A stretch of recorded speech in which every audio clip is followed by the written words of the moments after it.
Hello everybody and welcome to this week's video on the MGB GT this week. As you know, there's probably, or as you can probably notice, there's something missing. As you can see, I've got the spring off the rear passenger side of the car. From a couple of videos ago I told you I was going to renew the rear suspension, so I started working this. It's a lovely day here and the weather's nice and bright, so I thought I'd get stuck in. It took quite a while to get the car jacked up safely. But we got there because I don't want to be working on a poorly supported car. So swing the camera around this way. So the new spring is the one at the top, the old spring is the one at the bottom, and as you can see the old spring is a bit flatter, and I've laid the two on top and there is a significant degree of less curvature in the old spring. Look at them in detail. This is the old spring. See, the whole leaves are splayed there.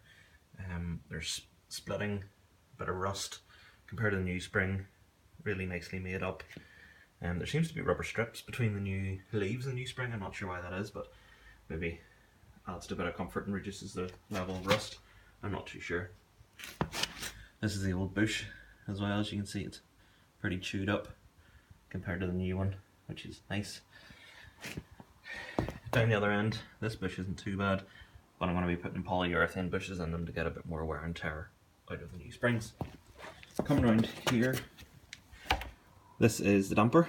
I took it off just to test it because I'd considered putting on telescopic dampers if the old ones were worn or repairable, but there seems to be uniform resistance throughout the sweep of the arm, so I'm not too concerned. There had been a squeak in this car, and thankfully I've traced it. Not sure if that's coming up well. Yep, there it is there. That's quite badly worn. That should be a square shoulder on this drop link, but as you can see, it's quite badly worn and that's what's been causing the squeaking. So I'm going to replace that drop link, clean up the base plate, get a coat of paint. And I think that bush is quite badly worn, and look, there's even a rust hole in the back of that drop link top. Coming around here, bump stop seat, U-bolt's not actually too bad. This is all quite usable. These are the rubber pads that sit at either side of the spring. Those are going to be replaced with polyurethane. Shackle, again, not too bad. I'm really pleasantly surprised at how easily this all came apart. So, looking underneath then, no nasty rust holes to be found. Up, round, underneath, the whole inner wing seems pretty good. I'm going to need a new strap here. As you can see, it's quite frayed there. I really would love to replace that exhaust with stainless steel, but I have to wait until the budget allows. And on underneath, probably put a new bump stop in when I'm here. Although there's probably nothing wrong with the old one. I have found one nasty when I'm down here. I'm not sure if this is going to show up very well in the sun. This split. It's a bit of a disaster, so it's going to take a bit of investigation. And one other job I've done over around here is a nice new shiny fuel pipe. I recently read an article in one of the classic car magazines about new ethanolized fuels. It's not so much of a problem here in the UK, especially in Northern Ireland where I live, maybe in the rest of the world, but I usually run this car in super unleaded, which is 97 RON, and I don't think there's any ethanol in that. Certainly compared to the old. This is the old pipe here.